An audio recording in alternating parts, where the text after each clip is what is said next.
ಮುಸಲ್ಮಾನ್ ಯಾವಾಗಲೂ ಅಲ್ಲಾಹ್ ಮೇಲೆ ಭರೋಸಾ ಇರೋನು, ದೇವರ ಮೇಲೆ ಭರೋಸಾ ಇರೋನು. ನೀವು ನೋಡಿರ್ಬೋದು, ಅನೇಕ ದೇಶಗಳಲ್ಲಿ ಯಾವ ತರ ಮುಸಲ್ಮಾನರ ಮೇಲೆ ದಾಳಿ ಮಾಡ್ತಾ ಇದ್ದಾರೆ. ಆದ್ರೆ ಯಾವತ್ತು ಒಂದ್ ವ್ಯಕ್ತಿ ಕೂಡ ಇಸ್ಲಾಂ ಧರ್ಮನ ಬಿಡೋದಿಲ್ಲ.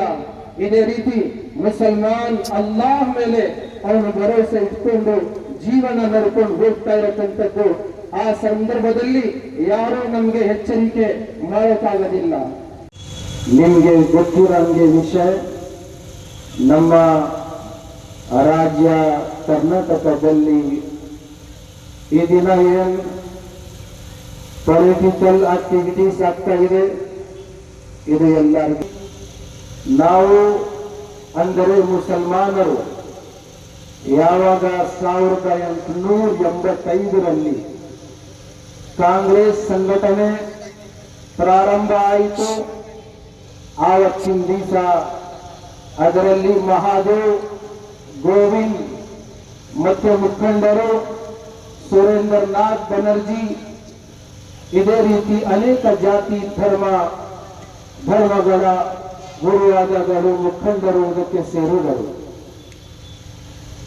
ಅದೇ ಸಂಘಟನೆ ಕಟ್ಟಕ್ಕೆ, ಪಕ್ಷನ ಪ್ರಾರಂಭ ಮಾಡಕ್ಕೆ 1885ರಲ್ಲಿ ಒಂದು ಮುಸ್ಲಿಂ ಮುಖಂಡರು ಶ್ರೀ ಬದ್ರುದ್ದೀನ್ ತಯ್ಯಿಬ್ ಜಿ ಅವರು ಕೂಡ ಸೇರಿ ಕಾಂಗ್ರೆಸ್ ಪಕ್ಷಕ್ಕೆ ಅವರು ಜಾರಿಗೆ ತಂದರು.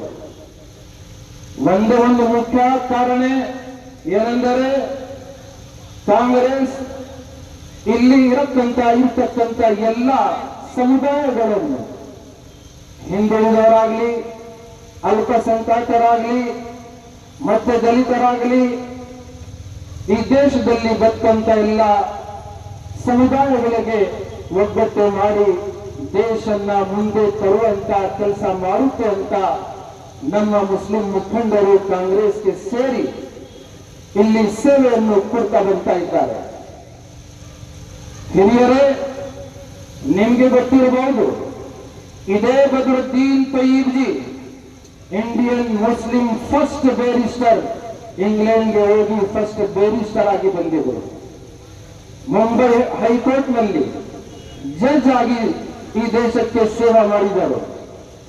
ಕಾಂಗ್ರೆಸ್ ಪಕ್ಷದ 3ನೇ ಅಧ್ಯಕ್ಷವಾಗಿ ಕಾಂಗ್ರೆಸ್ ಪಕ್ಷಕ್ಕೆ ಸೇವೆ ಕೊಡುವಂಥದ್ದು ಈ ನಮ್ಮ ಬದ್ರುದ್ದೀನ್ ತಯ್ಯಿಬ್ ಜಿ ಅವರು. ಶತಮಾನಗಳಿಂದ, ಹಲವು ವರ್ಷಗಳಿಂದ ಕಾಂಗ್ರೆಸ್ ಮತ್ತೆ ಮುಸಲ್ಮಾನರ ಸಂಬಂಧ ಇದೇ ರೀತಿ ನಡ್ಕೊಂಡು ಬರ್ತಾ ಇದೆ.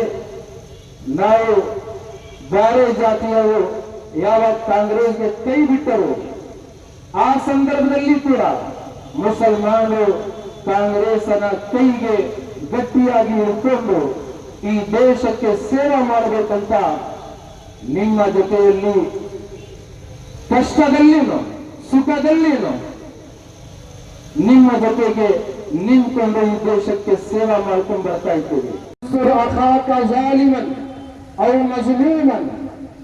ನೀವು ನಿಮ್ಮ ತಮ್ಮಗೆ ಸಹಾಯ ಮಾಡಿ, ಅವ್ರ ಜಾಲಿನಲ್ಲಿ ಇಲ್ಲ ಅಂದ್ರೆ ಮಜ್ಲೂಮ್ ಇರಲಿ, ಅವನ್ ಕುರೂರ್ ಇರ್ಲಿ, ಇಲ್ಲ ಅಂದ್ರೆ ಯಾರ ಜೊತೆಯಲ್ಲಿ ಅನ್ಯಾಯ ಆಗ್ತಾ ಇದೆ ಅವ್ರ ಜೊತೆ ನಿಂತ್ಕೊಳ್ಳಿ.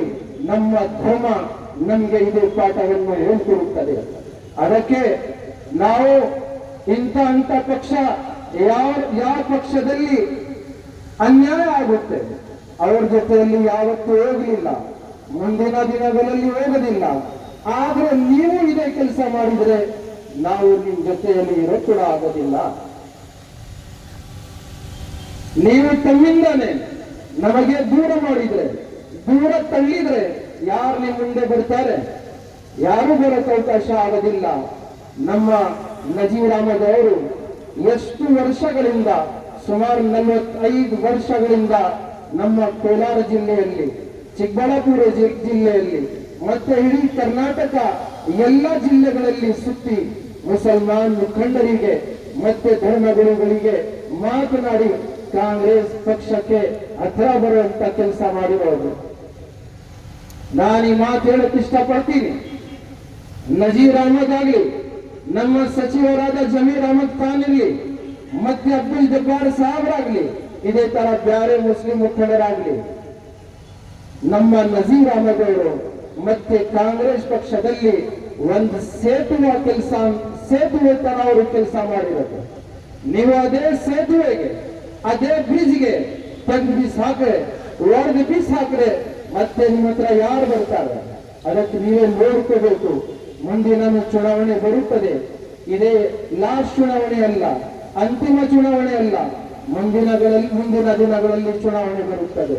ಅದಕ್ಕೆ ಕಾಂಗ್ರೆಸ್ ಪಕ್ಷಕ್ಕೆ ಇನ್ನೂ ಟೈಮ್ ಇದೆ, ಸಮಯ ಇದ್ರೇನೆ ನೀವು ಇದಕ್ಕೆ ಏನ್ ಮಾಡಬೇಕು, ಡ್ಯಾಮೇಜ್ ಯಾವ ತರ ನೀವು ಕಂಟ್ರೋಲ್ ಮಾಡಬೇಕು, ನೀವು ಮಾಡಿದ್ರೆ ಬಹಳ ಒಳ್ಳೇದಾಗುತ್ತದೆ.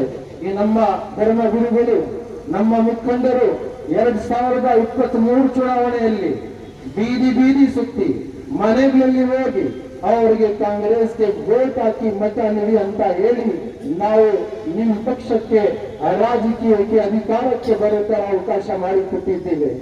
92% ವೋಟ್ಸ್, ಮುಸ್ಲಿಂ ವೋಟ್ಸ್ ಕಾಂಗ್ರೆಸ್ಗೆ ಬಿದ್ದಿದೆ. ಈ ಸಂದರ್ಭದಲ್ಲಿ ನೀವು